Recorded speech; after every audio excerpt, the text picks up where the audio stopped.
আসসালামু আলাইকুম ওয়া রাহমাতুল্লাহি ওয়া বারাকাতুহু।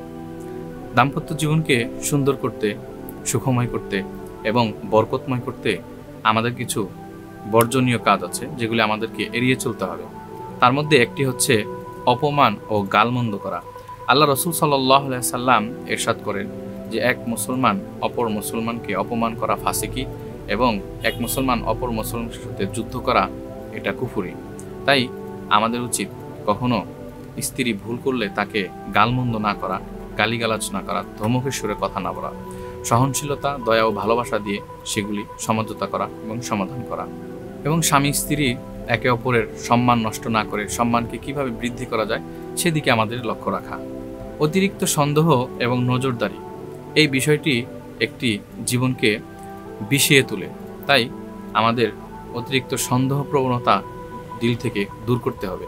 এই বিষয়টা আমাদের লক্ষ্য রাখা উচিত। পরিবারের গোপন কথা ফাঁস করা। রাসূল সাল্লাল্লাহু আলাইহি সাল্লাম হাদিসে পাকে ইরশাদ করেন, কিয়ামতের দিন আল্লাহর কাছে সবচেয়ে নিকৃষ্ট ব্যক্তি হবে সেই যে ব্যক্তি তার স্ত্রীর সাথে একান্ত সময় কাটানোর পর সেগুলি মানুষের কাছে বলে বেড়ায়। আমরা এই বিষয়টিকে খুব সহজভাবে দেখি। দেখা যায় বন্ধুবান্ধব কিংবা একান্ত কারোর সাথে বসলে স্ত্রীদের সাথে কি হয় না হয় এই বিষয়গুলি আমরা নিয়ে হাসাহাসি করি কিংবা কথা বলি। এটা অত্যন্ত নিন্দনীয় একটি কাজ। আল্লাহ পাক আমাদের এই বিষয়গুলি এড়িয়ে চলার তৌফিক দান করুন। তা না হলে আমাদের জীবনের সংসার জীবনে বরকত কমে যায়। এবং তৃতীয় পক্ষের অযাচিত হস্তক্ষেপ, যেটা একটি সম্পর্ককে ভাঙন পর্যন্ত নিয়ে যেতে পারে। সবসময় আমাদের খেয়াল রাখা উচিত যে স্বামী এবং স্ত্রী যখন যে কোনো বিষয় আসবে সমস্ত বিষয়ে একে অপরকে প্রাধান্য দিয়ে নিজেদের বিষয় নিজেদেরকেই সংশোধন করা, সমাধান করা।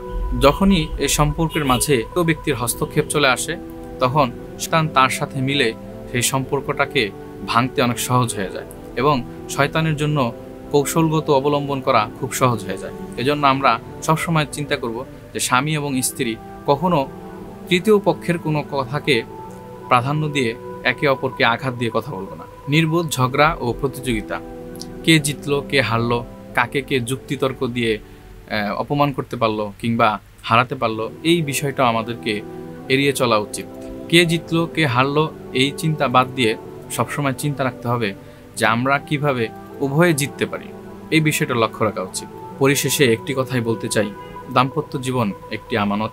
এখানে ভালোবাসা, দয়া, সহানুভূতিশীলতা দিয়ে কিভাবে শান্তিময় করা যায়, বরকতময় করা যায় এবং দুনিয়ায় যতদিন বেঁচে আছি ততদিন একে অপরের সাথে ভালোবাসার বন্ধনে আবদ্ধ থাকা যায় এবং এমন এক পরিস্থিতি তৈরি করা যে জান্নাতেও যেন একসাথে যেতে পারে।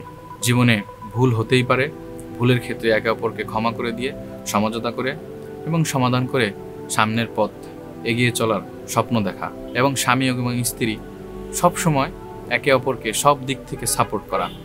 কখনো যেন কেউ তার কারো মনের ভিতরে এরকম বিষয় না আসে যে সে আমাকে অবহেলা করছে, অবজ্ঞা করছে কিংবা সে আমার পাশে নেই। সব বিষয়ে স্বামী এবং স্ত্রী একে অপরের পাশে থাকা। আল্লাহ পাক রব্বুল আলামিন আমাদের এই যে করণীয় যে বিষয়গুলি ছিল সেগুলি করার তৌফিক দান করুন এবং বর্জনীয় যে বিষয়গুলি পরিত্যাগ করার তৌফিক দান করুন। আমিন। আসসালামু আলাইকুম ওয়া রাহমাতুল্লাহি ওয়া বারাকাতুহু।